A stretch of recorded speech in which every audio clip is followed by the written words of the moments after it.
困过身，曲折拍扁叫我跌入尘，拘我魂，条条规训叫我忍了吞，笑我的虔诚，迈不出家门，要不正要我忍，浑身的走完这一生。可是我听见风来自海上和天空，他说别低头，低头便入牢笼。你是海浪，也是长风，怎可以上锁呢？那心不服，管不住，是我眼中的刀锋。这世界容不下，那就刺破它吧。我的苦笑，我的疼痛，终将转身。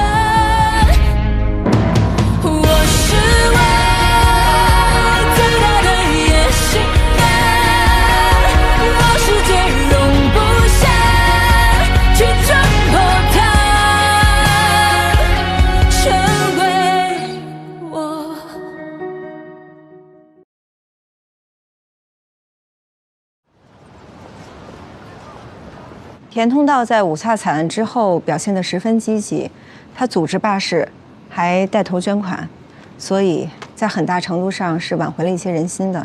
而夏老板这边，5月之前捐赠的那50万盒的防疫伞，还有文氏大药房追加的补脑丹，也是让很多的工会成员对夏老板刮目相看。那下周的选举到底谁会胜出？目前很难说。哎。送了那么多药，又花了那么多钱，现在却换来个很难说。送药之前，我们的支持率是2成，现在我想也到了5成。哎，红年，这个田通道为人刻薄，做事又斤斤计较。那为什么他在工会上还有近5成的支持率呢？有这么多些人支持他，是因为有一部分人呢是田家的世交，还有一些人是田家的族人，另外还有相当一部分人是因为忌惮田大少的势力。势力？田家在上海跟政界的关系一直维持得不错，从最早的陈其美到后来的王国栋、卢永祥、齐燮元，他们家都能左右逢源。那这么说，下周的选举咱们赢定了。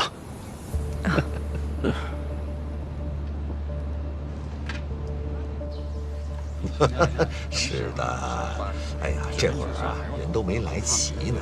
等一会儿人到齐之后，这边全部都会坐满，啊，就显得人更多了。人到齐了，肯定还要多。肯定。就是不知道，您最近这个小儿科特灵卖的怎么样啊？哎呀，几位老兄久违了，回头咱们找机会喝几杯去啊！哎呀，贾老板，哎呀，好久不见。田老板，今后发财全靠您了。仰仗您了，仰仗您。回头见。来，老板，下园的人现在在大门口，见人就发一份报纸。玩什么花样啊？看今天的报纸。我夏某如果这次能够成功当选，一定会带领大家一起把上海的国药业发扬光大，好吧？好。行，那你们继续聊。慢走啊！好。李先生，看见没有？汉卿的原话可是这么写的：但凡有人触犯军法，骚扰百姓，必以军法处置。是。所以我想，夏元呐，真没想到啊，你居然敢公开贿选。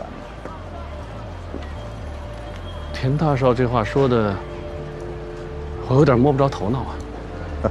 你以为我真看不出来，你耍的是什么花样吗？你是说我在用报纸贿选？一份报纸，4个铜板。如果这个都能贿选的话，那工会成员也太容易被收买了吧？是，这报纸啊，确实是4个铜板一份儿，但是这报纸里边究竟加了什么，那可就谁都不知道了。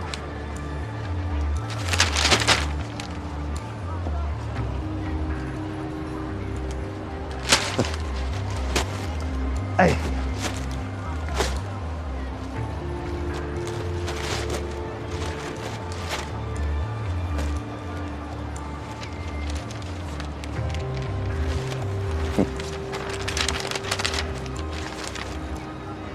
哦呦，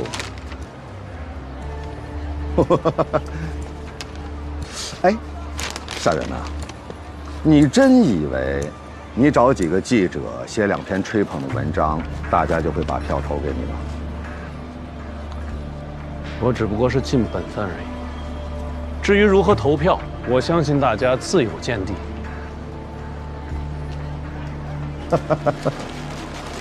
早知道你那么惨，我就不会花那么多功夫来对付你。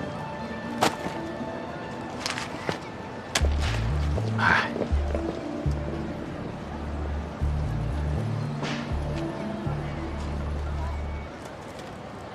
夏元，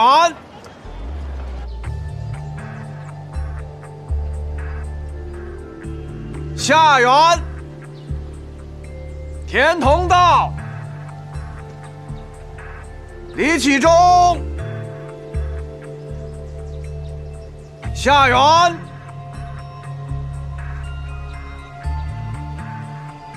夏元，下面公布计票结果：夏元127票，田同道63票，李启忠7票，陈崇平14票。根据以上结果，夏元当选本届上海国药工会主席。恭喜恭喜啊！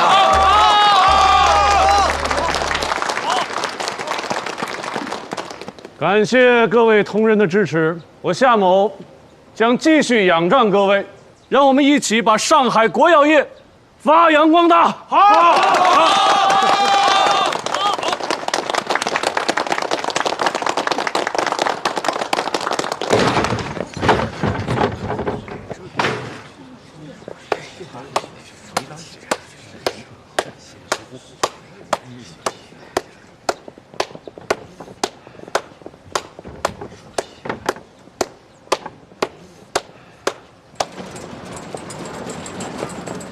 这都是怎么回事？怎么一回事？就凭着几个记者一篇吹捧文章，就把票投给他了？这不可能，一定有猫腻的。老板，这是夏元手下发的报纸，你看一下。去年，正是。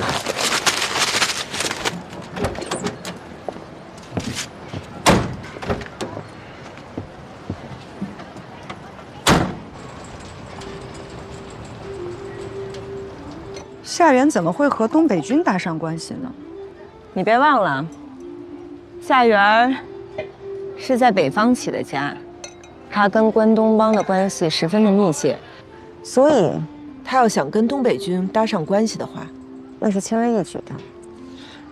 那一张照片，为什么就能拉来选票呢？哎，这就是他的厉害之处。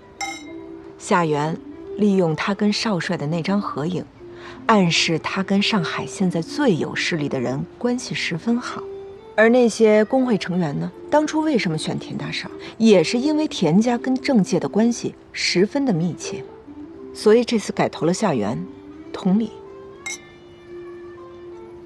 夏元确实厉害。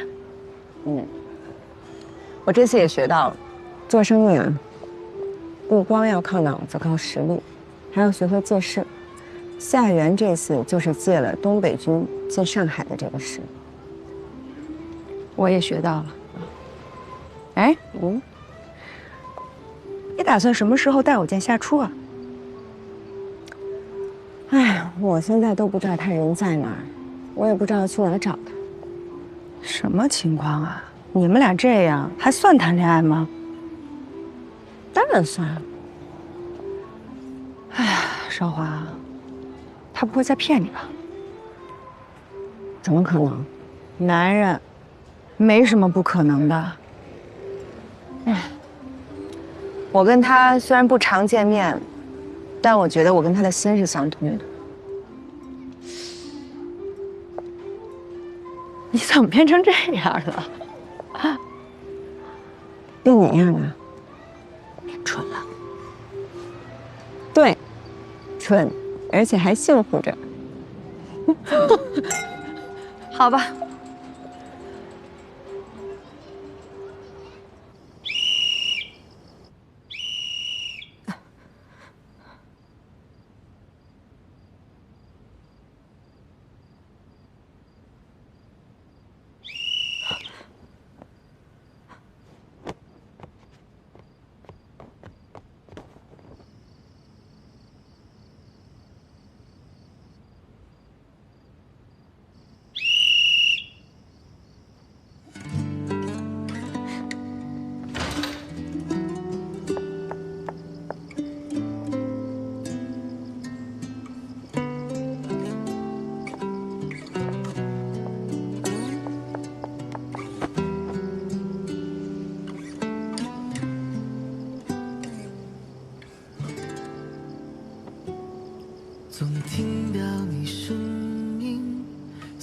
你怎么瘦了这么多？你还好吗？我很好，唯一的就是我很想你。我也想你。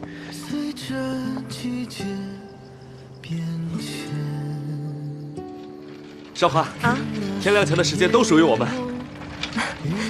韶华，我爱你！别喊了，别人都休息了。韶华，我爱你！别喊了，别人我都爱休息了。你！韶华，我爱你！这个白不看个，那不想想。在平凡的时间里走着，所沉淀的如一条长河，你我的动容留给谁呢？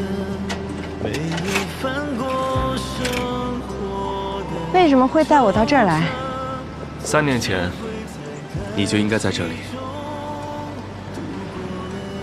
我们本该一起从这里出发的，去法兰西。我订了3张船票，但最后上船的却只有我一个人。好在兜兜转转，我们终于还是来到了这里。Dreaming of home, dear old home. Home of my childhood and mother, of when I wake this way to find, I've been dreaming of home and mother.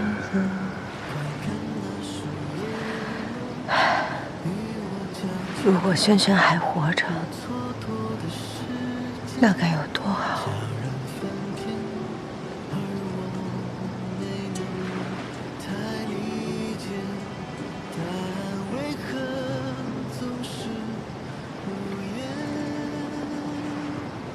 轩轩一直都在，爱我们的人永远不会离开，他们只是换了一种方式与我们相见。或许是一阵风，一个梦，又或许是一缕花香，一束晨曦。轩轩，轩轩。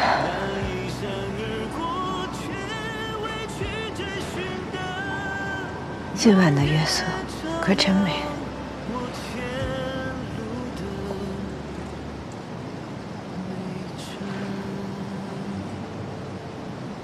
韶华，我想，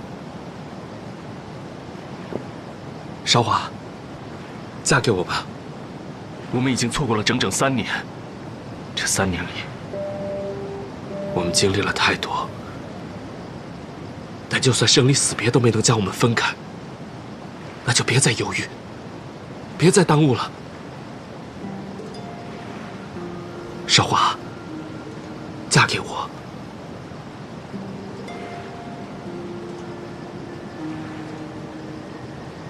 夏初，我必须要告诉你一件事情。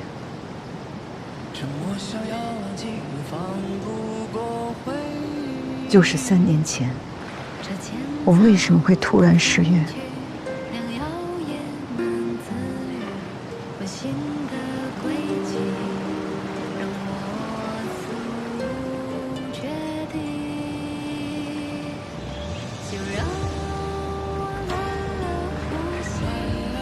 这就是为什么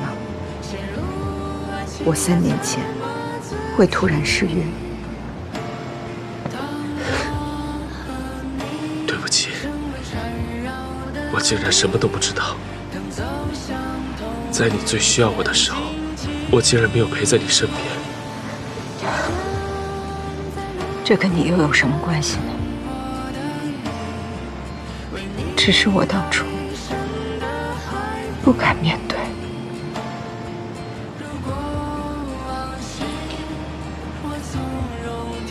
那现在呢？现在，我既然坐在这里，跟你提起曾经我根本就不敢碰触的往事，就证明我不仅能面对，我还放下了。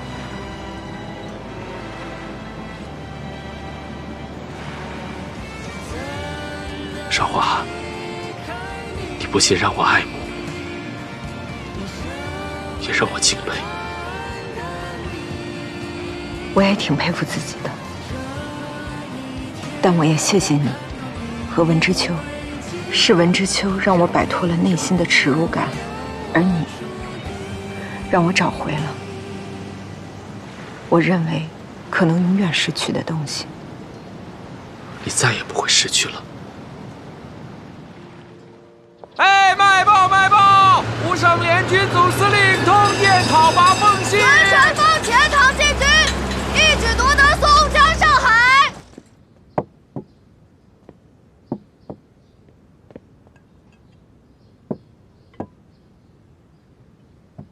来，夏初，跟娘干一个。这个奉军那么不经大。大哥在那些军阀身上押宝，本身就是风险极大的事情。哦，那你说说看，我在谁身上押宝就是对的呢？谁代表人民，就押谁。小叔，你这几个月都不回来，在忙些什么呢？他呀，忙的一定是大事。我今天回来是有件大事要跟娘还有大哥汇报。什么事啊？我要结婚了。哎呀，可是你在法国交往的那位同学，不是周建儒，他早就回欧洲继续攻读学位了。我和他去年就分手了。那你看上的是哪家小姐呀？快说。你们应该都认识，是韶华。就是跟你大哥现在做生意的那个。是。是之前土匪陈家的那个。是。你怎么能认识他呢？9年前就认识了，那个时候我就爱上了他，只是阴差阳错，一直错过。不是说文之秋对楚小姐有意思吗？是吗？从没听韶华提起过，应该不是什么大事。你要相中的是他，娘不同意。为什么？你知道他的历史啊？你们知道的我都知道，你们不知道的我也知道。那你为什么还要娶她呢？他的过去，只能让我更加的怜他、敬他、爱他。马上跟他断了。娘，我这辈子就认准他了。你要认准他，就别认我这个娘。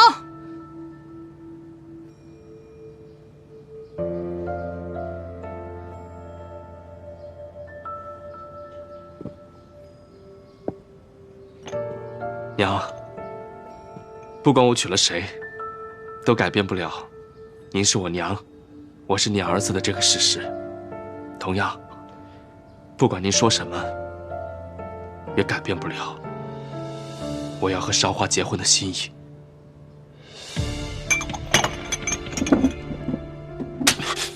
娘，你是要气死娘啊你！娘从小舍不得打你，今天我就非打死你！打死你！娘，我打死你！娘，打死你！是我的问题，你气死我了！是我当哥的不好，没教育好他。您打我，您慢慢打，您别伤着手。别伤了身子呀，娘。娘，这个老二，您是清楚的，认准的事儿，10头牛都打不回来。您让我好好劝劝他啊！您先别动气，好好休息休息。不能娶那个女人啊！娘，哎，咱去歇歇。我不同意，不能娶她，不能娶她。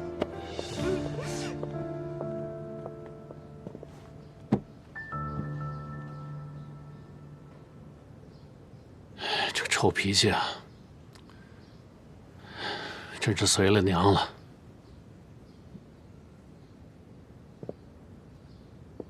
大哥，又连累你挨打了。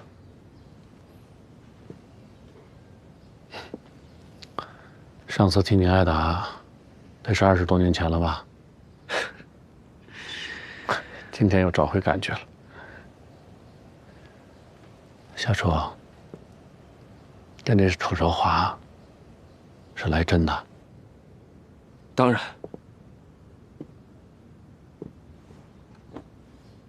为什么非得是他呀？为什么不能是他？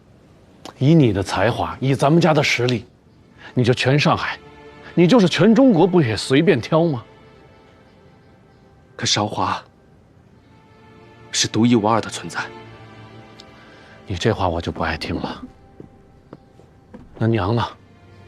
咱们也只有一个娘啊。如果一定要在娘和韶华之间选一个的话，我选韶华，因为母子间的血缘是割不断的。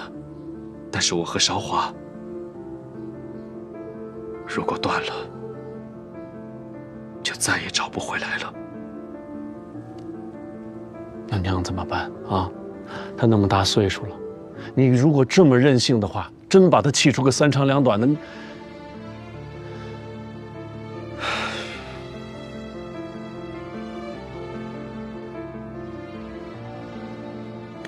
大哥，帮我好好劝劝娘吧。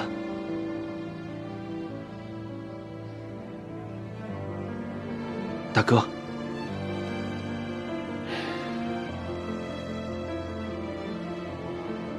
我可以帮你。小楚，你什么时候回来帮帮哥呀？啊？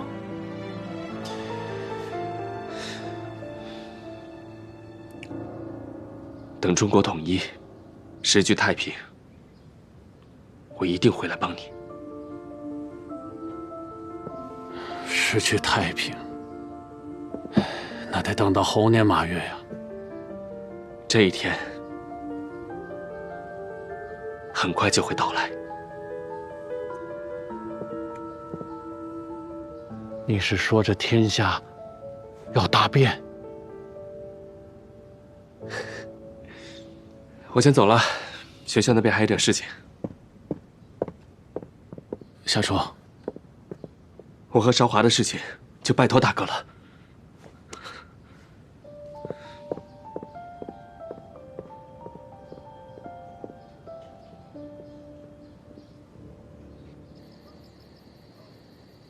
那楚小姐虽然能干，但毕竟结过婚，生过孩子，还在土匪窝里面有过一段说不清道不明的经历，现在又跟文之秋一天到晚同进同出的，你说这夏初怎么会喜欢他呢？小叔从小就特立独行，他喜欢楚韶华这样的，他不奇怪。可是娘放话了，绝不可能，还让我告诉你啊，一定要想办法拆散他们。拆散，一个是我亲弟，一个是我合作伙伴，哪个是我能控制得了的？那你就什么都不管了？我倒是觉得呀，如果夏初跟楚朝华在一起，并不一定是件坏事。最终，如果他们结婚，对我的生意是利大于弊。你居然还支持他俩？现在唯一的问题是这个文之秋，如果因为这个终止和我的合作的话，我的损失可就大了。我得想个法子安抚一下他。那娘那边呢？娘那边，你想想办法，先让他消消气儿。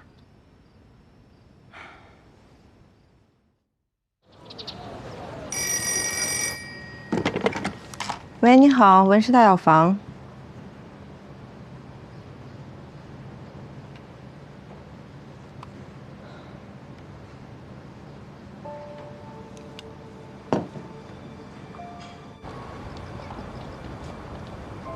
楚小姐，虽说我们今天是第一次见面，可是你以前的那些故事呢，我早就听说过了。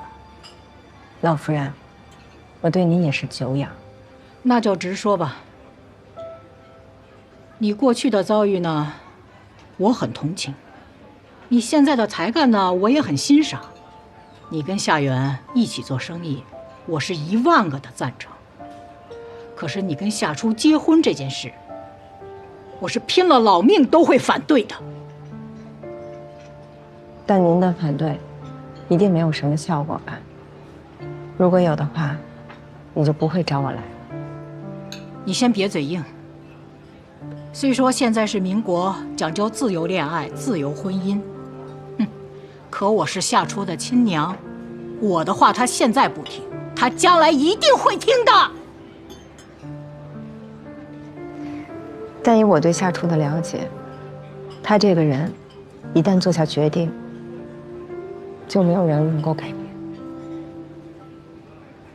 其实我今天来也是为了你好啊，楚小姐。你想，一个根本就不可能的事，你何必要执着呢？你倒不如尽快放手。哎，趁着你年华正好，找一个跟你般配的男人，这不是更好吗？我觉得我和夏初挺般配的。哎呀，楚小姐，你这是睁着眼说梦话吧？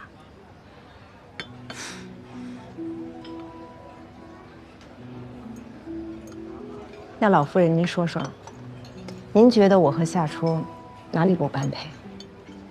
好啊，那咱就从家世门第开始说吧。我们夏家，无论是过去的守元药庄，还是现在的菊景堂，那在国药界都是响当当的。你们楚家呢？100年前在齐州可能还算得上，现在已经败落得没个样子了，这是不是事实啊？是。那我们再说说人。我们家夏初，早期在日本留学商科，后来又转到法国念书。不说学富五车吧，学贯中西倒是称得上。你呢？无论是现在的洋学堂，还是过去的私塾，你一天都没念过吧？倒是没有。还有你是结过婚的人，你又有过孩子，你现在的身份是个寡妇啊！我们家夏初呢，家世清白，无可挑剔。楚小姐，我们不是有意要提你的伤心事。我明白。这做人得讲道理嘛。你说你现在，你跟夏初般配吗？你配得上他吗？娘，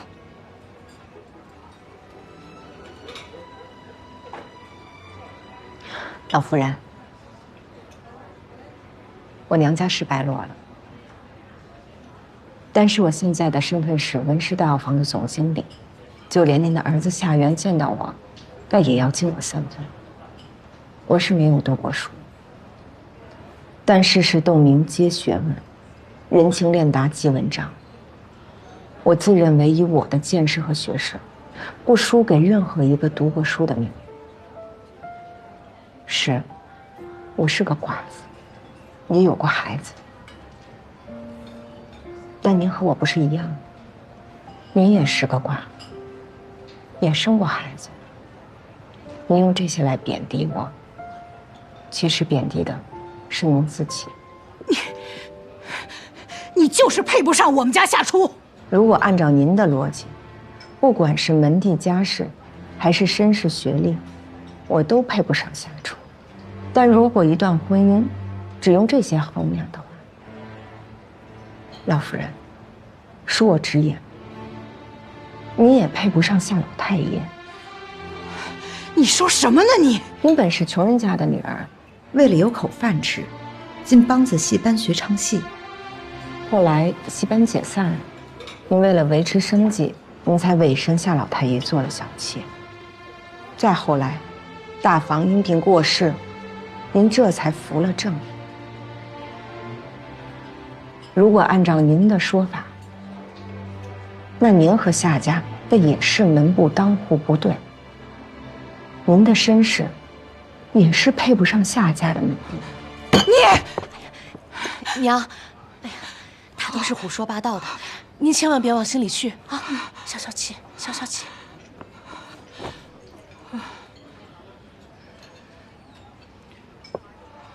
是，我刚才说的呢，都是胡说八道的。其实我真正想说的是，老夫人，您为夏家生了夏元、夏初这么2个优秀的儿子，在夏老太爷过世、家道中落之际，您又凭一己之力挑起了夏家的家业，也更为之后夏元重振家业奠定了基础。夏家能有今天，正是您这个门不当户不对的女子立了大功呀。是，我娘也是个奇女子。但就算是您为夏家做了这么多，直到现在，夏家的一些族人依然因为您的出身对您有各种非议。您都是出身论的受害者，为什么还要把这一套强加在我和夏初的身上？我就是一辈子被人指指点点，我才不希望我的儿媳以后也被人指指点点的。我这大半生啊，坎坷10多，也都是靠着自己熬着、挺着，扛到了今天。你要问我怕什么？那我真的没什么怕。就算是刀架在我脖子上，那我也不怕，因为我相信我自己的命运是握在我自己手里的。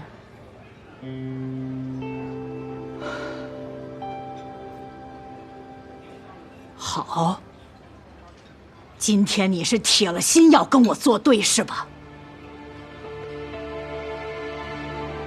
我只是铁了心了，想和夏初痛痛快快的爱一场。不可能！咱们走着瞧。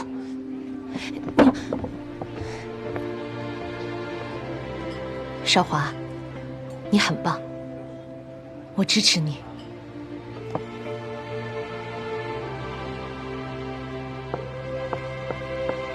娘，接下来这2年，国内的局势会更动荡，咱们一定得早做打算。夏元，娘，您这是？我看这件事啊，你必须亲自出马了。啊，老夫人，老夫人，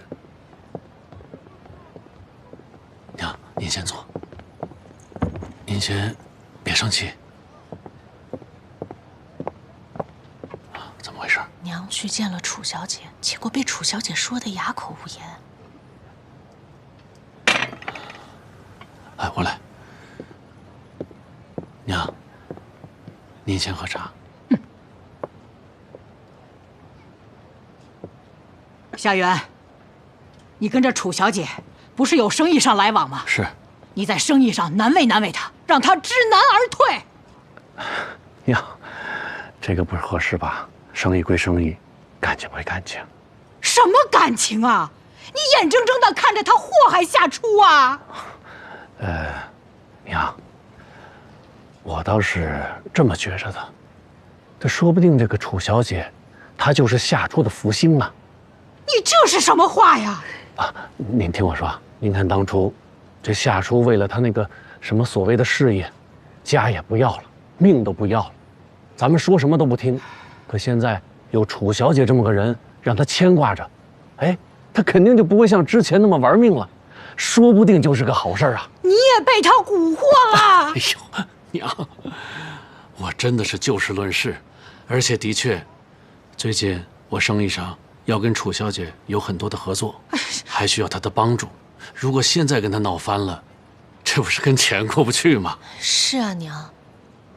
好，我看你们一个个的都不听我的话了，这是。哎，娘，您这是去哪儿啊？我去医院。娘，您等等我呀。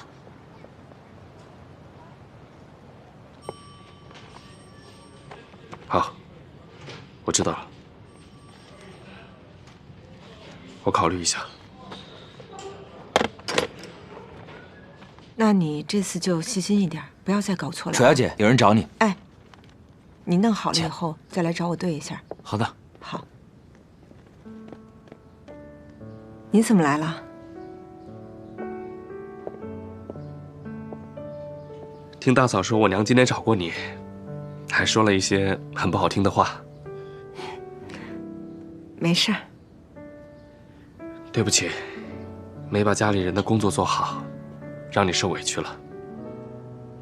你放心吧，我是不会让自己受委屈的。那就好。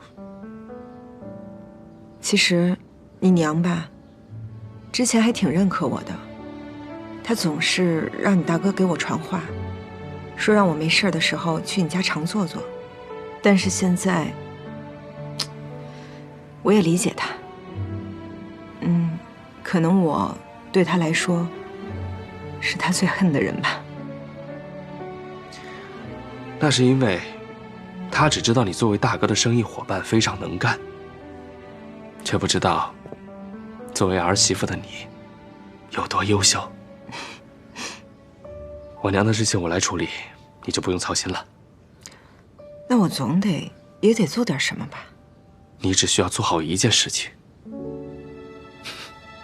专心和我恋爱。我晚上8点之前都没事，要不我请你吃个饭？行，哎，我带你去见一个人。陈辉，陈辉，来，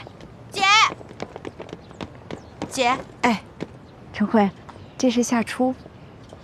经常听李姐提起你，你好啊。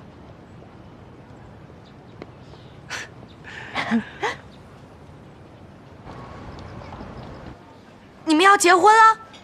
对，以前每个周末都是我去看你，以后就是我和夏初一起去看你。但你这边一切都不变，照常生活，照常升学。夏先生，我能问你几个问题吗？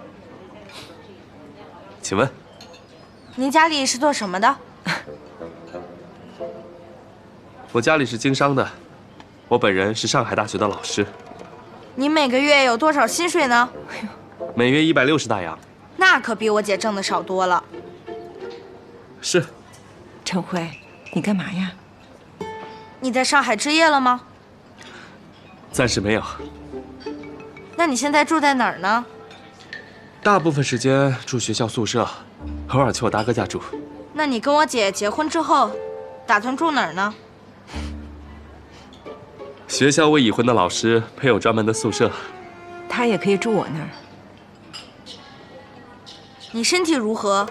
可有遗传病、传染病？我的身体非常健康，没有任何疾病。你以前结过婚吗？没有啊。有孩子吗？也没有。你确定？绝对确定。你都问完了？啊，没有了。那吃饭吧。姐，哎，我突然想吃烤红薯了，你就买一个，让我解解馋嘛。行，我去买。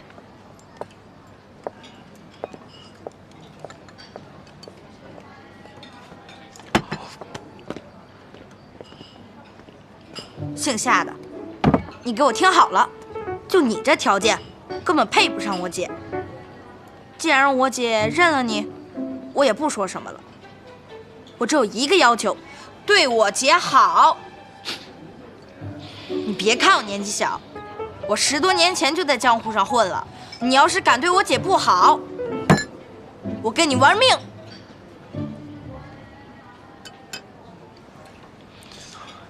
陈慧，你说的没错，我的确有很多方面不如你姐，但唯一有一点我不输给她，那就是对她的爱。我和你姐经历了很多波折，才能走到今天，所以我很珍惜她，也很看重她的家人，我一定会对她好，让她从此以后只有幸福和开心，没有痛苦和悲伤。李姐回来了，赶快坐下。希望你说到做到。你们聊什么呢？再聊你们俩的姐弟情。吃吧。谢谢姐。哦，对了，姐，这个给你。公民95，国文96，体育99，算术92，数学100，英文62，品行80。我也不知道为什么，英文总是没有进步。把你的试卷给我看看。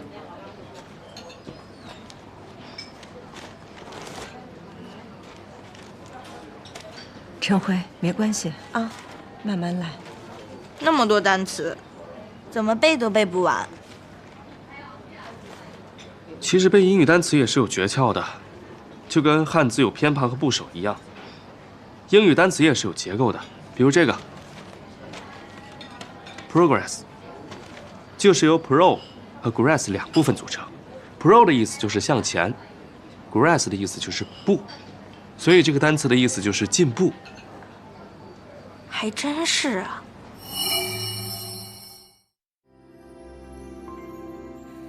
躺在雪地上的小毛毯，一点点融化着。